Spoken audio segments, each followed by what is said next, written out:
O Ovo de Cristal, The Crystal Egg, de H.G. Wells. Havia, até cerca de um ano atrás, uma pequena e muito encardida loja próxima a Seven Dials, sobre a qual, em letras amareladas pelo tempo, lia-se a inscrição: C. Cave, naturalista e comerciante de antiguidades. O conteúdo da loja era peculiar e um tanto desordenado, embora houvesse certo esforço em manter alguma organização. Consistia, em sua maioria, de fósseis, crânios, livros, borboletas, aves empalhadas, moedas, cerâmica e outras antiguidades, algumas com etiquetas, outras não. Para o visitante ocasional, o Sr. Cave era uma figura magra e encurvada, com barba grisalha, tez curtida e olhos brilhantes e aguçados. E o visitante, normalmente, saía da loja com a impressão de que fora recebido por um homem vagamente hostil e certamente excêntrico. Raramente ele conversava com seus clientes e nunca insistia para que comprassem algo.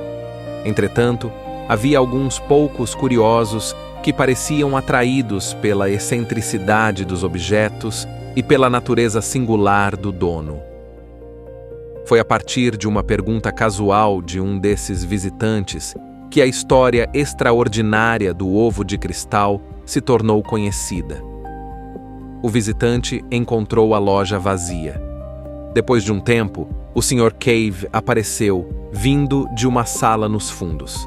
Estava, evidentemente, irritado pela interrupção, e em vez de vir até o balcão, fez um gesto rápido, como se escondesse algo.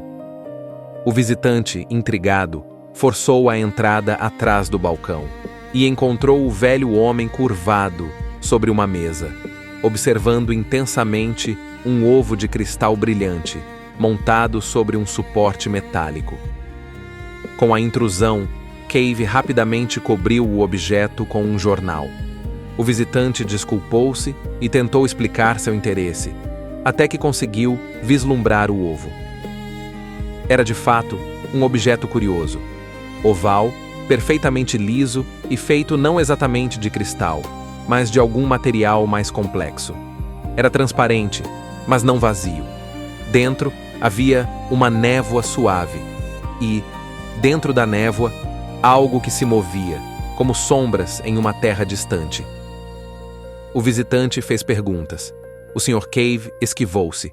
Disse que não era nada, apenas uma curiosidade, talvez um brinquedo, e que nem sabia ao certo de onde viera.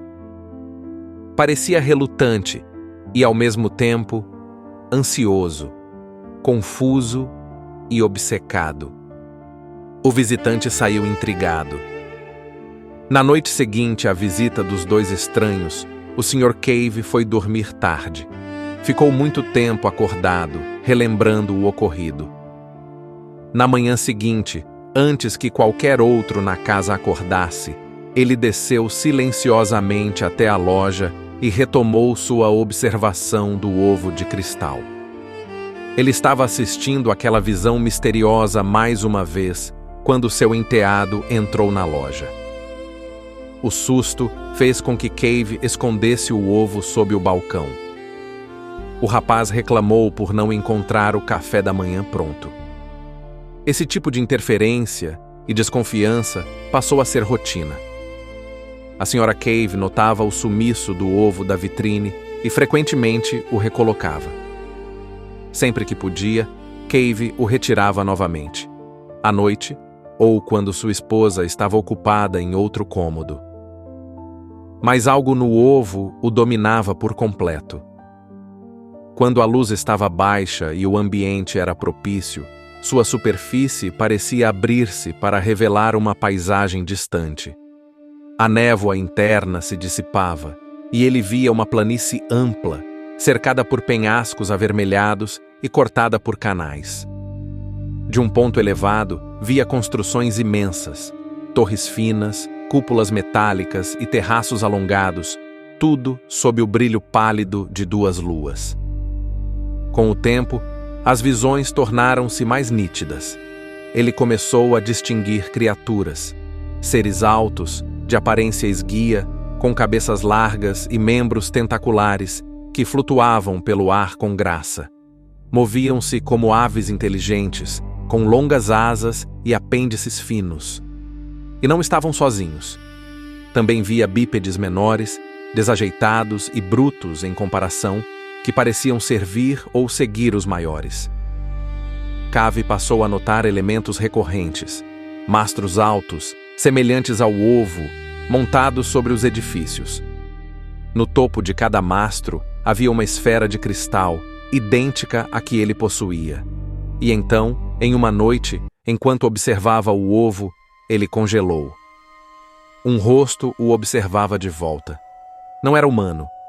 Tinha olhos grandes, pele pálida e brilhante. Suas feições eram estranhas, mas expressavam inteligência. Não malícia, mas uma vigilância intensa. Cave recuou com um sobressalto. A imagem desapareceu. Desde então, ele ficou obcecado. Estava convencido de que o ovo era uma janela, ou talvez um receptor, conectando a Terra a outro planeta. Continuava assistindo às visões em segredo, temendo que alguém tomasse o ovo dele, zombasse ou, pior, o compreendesse antes que ele próprio o decifrasse. Incapaz de manter tudo para si, Cave procurou um conhecido. O Sr. Weiss, assistente de física do hospital escola. Weiss era um homem jovem, de pensamento científico, inicialmente cético, mas a sinceridade e as descrições vívidas de Cave despertaram sua curiosidade. Eles combinaram um plano. Cave levaria o ovo até os aposentos de Weiss, à noite, escondido dentro do mesmo saco que usava para entregar peixes ao hospital escola. Ali, com melhores condições, poderiam observá-lo com mais segurança. O ovo chegou, envolto em tecido. Weiss tentou ver o que Cave via, mas teve dificuldades. Percebia o brilho, sim, e a névoa. Mas as visões, nunca com a mesma clareza. Ainda assim, pelos relatos consistentes e intensos de Cave, Weiss começou a acreditar.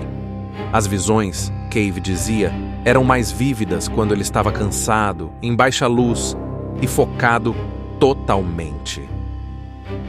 Em uma dessas sessões, Cave descreveu um edifício complexo, com paredes cheias de tubos e aberturas, no alto do qual havia uma haste metálica, encimada por uma esfera de cristal. Perto dessa estrutura, os seres altos vinham e iam. Um deles permaneceu mais tempo e pareceu olhar diretamente para dentro da esfera, e Cave viu novamente os olhos da criatura fixos nele. Outras observações se seguiram. Havia máquinas voadoras, semelhantes a besouros metálicos, e passarelas elevadas que brilhavam levemente na atmosfera escura. Cave especulou. E se o ovo for parte de um conjunto? Uma ponta aqui, outra lá? Ele acreditava agora que o ovo fazia parte de um dispositivo de comunicação marciano, talvez uma relíquia esquecida. Notaram também que as visões seguiam um ciclo regular, semelhante ao dia e à noite. Às vezes, a paisagem era brilhante e movimentada. Outras vezes, mergulhada na penumbra. Então, tentaram se comunicar. Uma noite, Cave gritou para dentro do ovo, enquanto Weiss ajustava a iluminação, esperando provocar uma reação. A figura do outro lado se moveu. Seus olhos se arregalaram, mas logo desapareceu. Logo após essa tentativa de comunicação, o Sr. Weiss se viu envolvido em compromissos profissionais. Por quase 2 semanas, ele não conseguiu ver o Sr. Cave. Preocupado, decidiu visitar a loja. Ela estava fechada.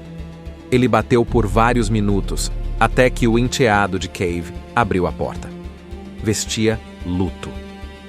O Sr. Cave está morto, disse, sem emoção. Weiss ficou mudo.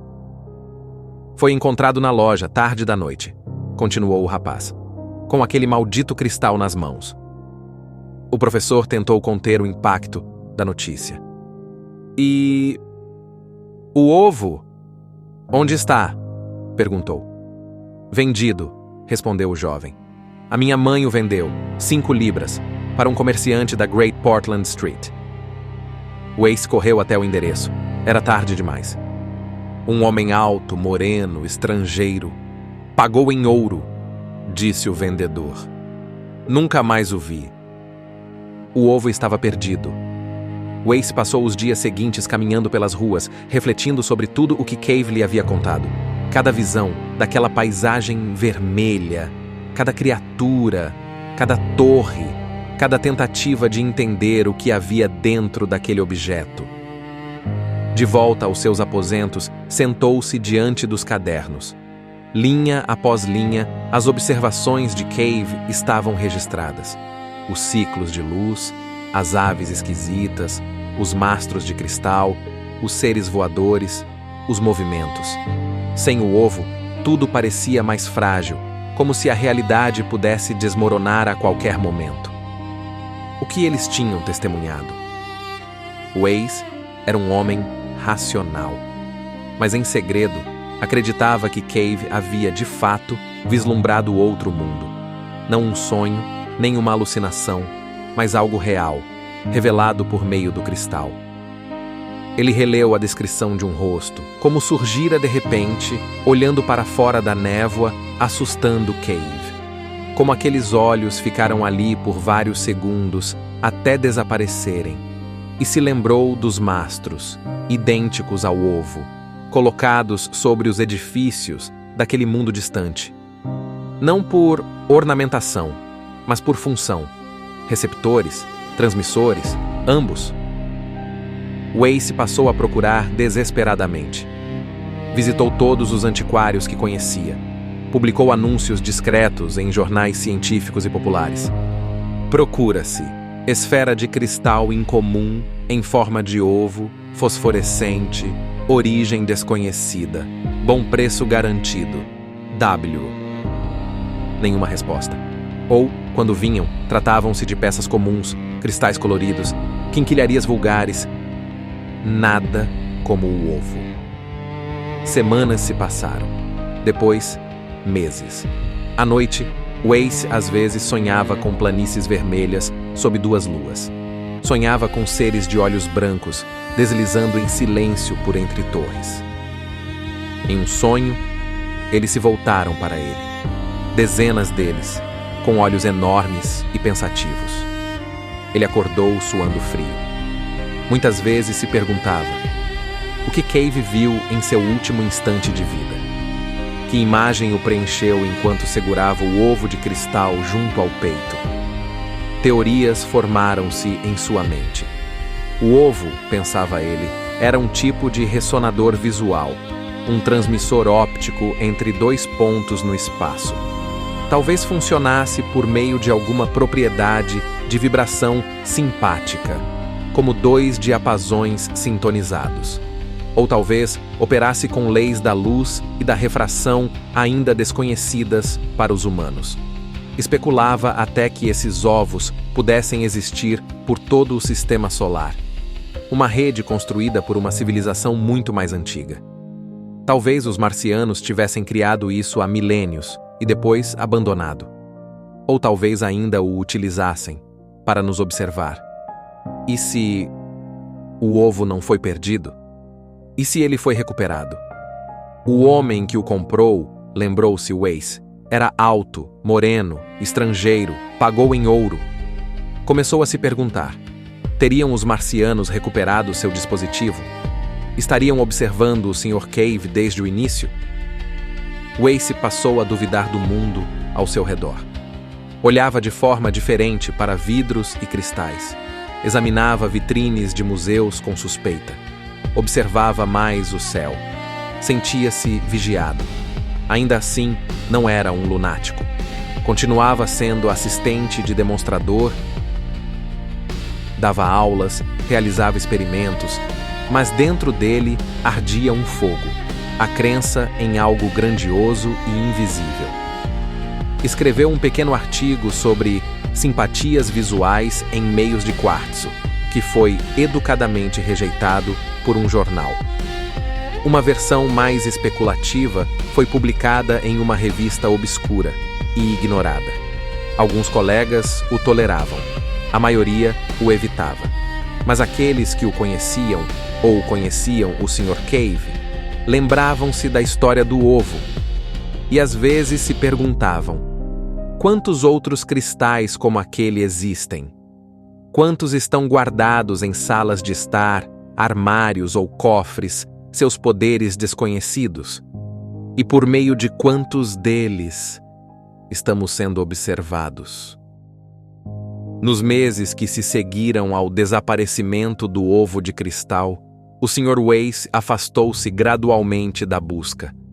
Passou a acreditar que o objeto não seria mais encontrado, ao menos não por ele. Ainda assim, as memórias das horas passadas com o Sr. Cave, aquelas noites intensas, observando, esperando, anotando, não se apagaram. E embora tivesse voltado à sua rotina no hospital, algo dentro dele havia mudado de forma irreversível. Tornou-se mais introspectivo, mais calado. Um certo peso parecia ter se instalado em suas aulas. Os alunos notaram. Não era cansaço nem tédio, mas uma espécie de profunda serenidade, como se ele carregasse um conhecimento que não podia ser compartilhado. De vez em quando, ao passar por vitrines de joalherias, via esferas de cristal brilhando à luz do sol e parava. Olhava por longos segundos, esperando. Certa vez, encontrou uma peça muito parecida com o ovo. Observou-a com atenção, mas não havia ali brilho, nem névoa, nem vibração. Estava vazia. Mesmo assim, sempre que via uma esfera, ele olhava. Imaginava que, um dia, sem aviso, veria algo se mover. Um lampejo, um rosto, um novo sinal. Mas isso nunca aconteceu. Ele guardou todos os cadernos de anotações de Cave, registros minuciosos das torres, dos seres, das paisagens, das mudanças de luz. Os cadernos estavam sujos, amassados, com rabiscos apressados, mas cheios de detalhes.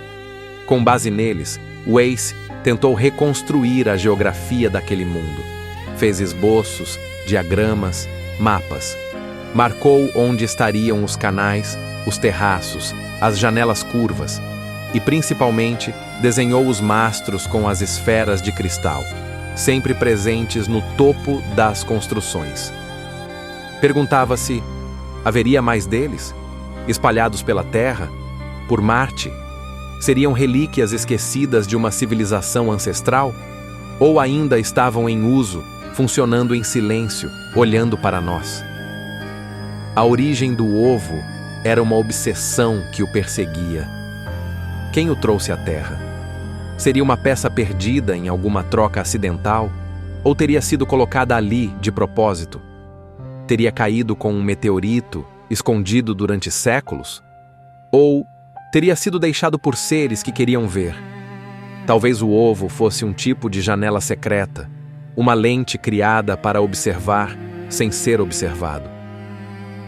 Em certas noites, Weiss sonhava com os marcianos. Sonhava com eles reunidos diante de uma imensa parede de cristal, observando silenciosamente mapas do nosso mundo. Sonhava com sua comunicação, feita não por sons, mas por pulsos de luz, e via os ovos de cristal como canais de pensamento, dispositivos que transmitiam ideias puras, sem linguagem. Em alguns desses sonhos, ele próprio estava entre os marcianos, invisível, caminhando silencioso, enquanto eles observavam a Terra com a calma meticulosa de um cientista diante de um experimento. Eles não falavam, apenas olhavam, e ele percebia. Eles sabiam que estávamos aqui. Um dia, escreveu uma carta a um velho amigo que nunca enviou. Deixou-a guardada, esquecida entre os cadernos de Cave. Dizia: eles não são demônios, eles não são deuses, são apenas antigos, antigos como o tempo. Suas ferramentas não são as nossas. Seu olhar é longo. E talvez, um dia, eles venham. Não em fogo, mas em silêncio. E assim, termina a história de O Ovo de Cristal. Se era de fato um dispositivo de origem marciana, ou apenas o fruto da mente perturbada de um homem solitário, não podemos afirmar com certeza. Mas, em algum lugar, talvez, sob luas gêmeas, em uma planície distante, outro cristal ainda brilha, esperando. E talvez, neste exato momento, alguém esteja observando você.